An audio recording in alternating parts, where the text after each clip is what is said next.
کملی والے آقا کے مہینے میں، جب کوئی بندہ اپنی آنکھیں بند کر کر رو رو کر گڑ گڑا کر اپنے گناہوں کی توبہ کرتا ہے اور جس کی توبہ قبول ہو جاتی ہے، پھر وہ رب کریم سے ضد کر کے جو بھی مانگتا ہے، رب کی ذات بیٹھے بیٹھے نسلوں کی نسلوں کو تقدیر کھول دیتی ہے۔ آج ایک ایسا وظیفہ آپ کی خدمت میں حاضر کر رہی ہوں۔ میری ان تمام بہنوں، بیٹیوں، ماؤں سے گزارش ہے، اس مہینے سے پہلے کسی بھی دن صرف 10 بار پڑھ لو، زیادہ نہیں، 10 بار پڑھنے کا کہہ رہی ہوں۔ اگر آپ پاکستان سے ہیں، انڈیا سے ہیں، سعودی عربیہ سے ہیں، بنگلہ دیش سے ہیں، نیپال، مسقط، جاپان، دنیا کے کسی بھی کونے سے آپ کا تعلق ہے، رمضان کا چاند نظر آنے سے پہلے آپ نے یہ وظیفہ پڑھ لینا ہے۔ دوستو، اگر 10 بار آپ یہ وظیفہ نہیں پڑھو گے تو پھر کب پڑھو گے؟ آج رب کے خزانے کھلے ہوئے ہیں۔ اس مہینے میں رب کی ذات خود صدائیں لگاتی ہے۔ کوئی مانگنے والا ہے جس کی میں حاجت پوری کروں، کوئی بے روزگار ہے جسے میں دولت سے نواز دوں، کوئی تنگ دست، بیکاری، فقیر جس کے گھر کے حالات کو بدل دوں۔ آج جو بندہ قرض دار ہے، کروڑوں کا قرض ہے، قرض سے مکمل نجات کے لیے یہ وظیفہ پڑھ لو، گھر کے حالات تو بہتر بن جائیں گے۔ میاں بیوی میں محبت کے لیے، کاروبار کے مسائل کے لیے، زندگی اور موت کے فیصلے اس مہینے میں ہوتے ہیں۔ اللہ والو، اگر اس مہینے کی قدر کملی والے آقا کے مہینے کی آپ نے قدر کر لی، شعبان کے مہینے کی آپ نے قدر کر لی، تو رمضان خوشیوں والا، رحمتوں والا، برکتوں والا، نعمتوں والا ہو جائے گا انشاءاللہ۔ اور آج رب کریم سے وہ مانگیں جو آپ کو لگتا ہے جو ساری عمر نہ مل سکا، جس کے لیے آپ کئی سالوں سے ٹھوکریں کھا رہے ہیں، بڑی بڑی سفارشیں کروا رہے ہیں، بڑے بڑے اعمال کیے لیکن پھر بھی کوئی فائدہ نہیں ہو رہا، تو رمضان سے پہلے یہ وظیفہ 10 بار پڑھنے کی دیر ہے۔ آپ کی ساری دعائیں، ساری حاجات پوری ہو جائیں گی۔ آپ نے کرنا کیا ہے؟ آپ نے سب سے پہلے باوضو ہو کر مسلے پر بیٹھ جانا ہے اور آپ نے اگر میرے چینل کو سبسکرائب نہیں کیا، میرے چینل کو سبسکرائب کر دیں۔ آپ نے سب سے پہلے باوضو ہو کر مسلے پر بیٹھ جانا ہے اور آپ نے نبی کریم صلی اللہ علیہ وآلہ وسلم کی ذات اقدس پر درود پاک کا نذرانہ پیش کرنا ہے۔ آپ نے نماز والا درود ابراہیم پڑھنا ہے۔ آپ نے 3 یا 7 یا 10 مرتبہ درود ابراہیم کا نذرانہ پیش کرنا ہے۔ درود ابراہیم پڑھنے کے بعد پھر آپ کا جو بھی مقصد ہوگا، جو بھی حاجت ہوگی، اس کی نیت کر لیں۔ ہر انسان کا مقصد الگ ہے، ہر انسان کی خواہشات الگ ہے۔ اگر آپ من پسند نوکری کرنا چاہتے ہیں، اس کی نیت کر لیں۔ اگر آپ قرض دار ہیں، قرض سے نجات چاہتے ہیں، اس کی نیت کر لیں۔ اگر آپ میاں بیوی میں پیار محبت پیدا کرنا چاہتے ہیں، اس کی نیت کر لیں۔ اگر آپ دشمنوں سے نجات چاہتے ہیں، اس کی نیت کر لیں۔ اگر آپ بے اولاد ہیں، نورینہ اولاد چاہتے ہیں، اس کی نیت کر لیں۔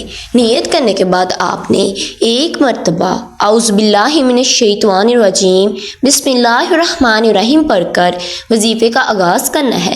سب سے پہلے نمبر پر آپ نے اللہ پاک کے ناموں کو پڑھنا ہے۔ وہ کون سے نام ہیں اور آپ نے کیسے اور کتنی بار پڑھنا ہے؟ توجہ کیجئے، آپ نے سب سے پہلے نمبر پر یا حیو یا قیوم کو پڑھنا ہے۔ یا حیو یا قیوم یہ اللہ پاک کے صفاتی نام ہے۔ آپ نے یا حیو یا قیوم کو ان 2 ناموں کو ملا کر پڑھنا ہے تو 1 شمار ہوگا۔ یا حیو یا قیوم 1 بار ہو گیا، یا حیو یا قیوم 2 بار ہو گیا، یا حیو یا قیوم 3 بار ہو گیا۔ اسی طرح سے آپ نے اپنے ہاتھ کی انگلیوں پر یا تسبیح کے دانوں پر صرف اور صرف 11 بار یا حیو یا قیوم کو پڑھنا ہے۔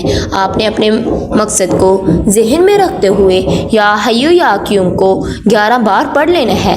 یا حیو یا قیوم کو 11 بار پڑھنے کے بعد پھر آپ نے دوسرے نمبر پر جو تسبیح پڑھنی ہے، جو آیات پڑھنی ہے، وہ آیات انا للہ و انا الیہ راجعون کو پڑھنا ہے۔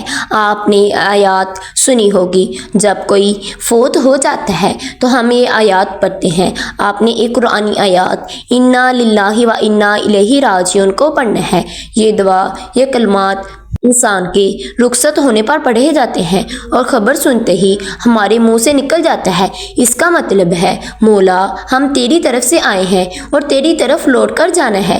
جب کوئی بندہ انا للہ و انا الیہ راجعون کو پڑھتا ہے، رب کی ذات پوچھتی ہے وہ کون ہے اس فانی دنیا میں اس بات کا اقرار کر رہا ہے کہ مولا ہم تیری طرف سے آئے ہیں اور تیری طرف ہی لوٹ کر جانا ہے۔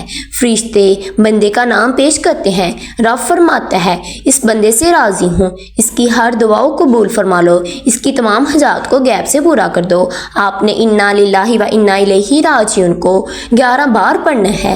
آپ نے انا للہ و انا الیہ راجعون کو 11 بار پڑھنے کے بعد پھر آج کا تیسرا اور آخری وظیفہ جس کے بغیر یہ عمل نامکمل ہے، آپ نے آخر پر تیسرا کلمہ پڑھنا ہے۔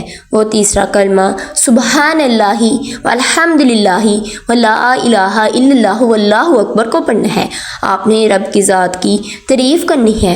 آپ نے سبحان اللہ والحمد للہ ولا الہ الا اللہ واللہ اکبر کو ہاتھ کی انگلیوں پر یا تسبیح کے دانوں پر صرف اور صرف 11 بار پڑھنا ہے۔ آپ نے سبحان اللہ والحمد للہ ولا الہ الا اللہ واللہ اکبر کو 11 بار پڑھنے کے بعد پھر آخر پر نبی کریم صلی اللہ علیہ وآلہ وسلم کی ذات پر اتنی بار درود پاک پڑھنا ہے جتنی بار آپ نے عمل کے شروع میں پڑھا ہوگا۔ پھر آپ نے اللہ پاک سے اپنے کبیرہ اور صغیرہ گناہوں کی سچی توبہ کرنی ہے، اللہ پاک کے سامنے گڑ گڑانا ہے، رونا ہے اور اپنی تمام دعاؤں کو، تمام حاجات کو پورا فرمانا ہے۔ آپ نے سجدے میں جا کر اللہ پاک سے اپنی ہر حاجات کو پورا فرمانا ہے۔ اگر آپ نے میرے چینل کو سبسکرائب نہیں کیا، میرے چینل کو سبسکرائب کر دیں۔ اللہ حافظ۔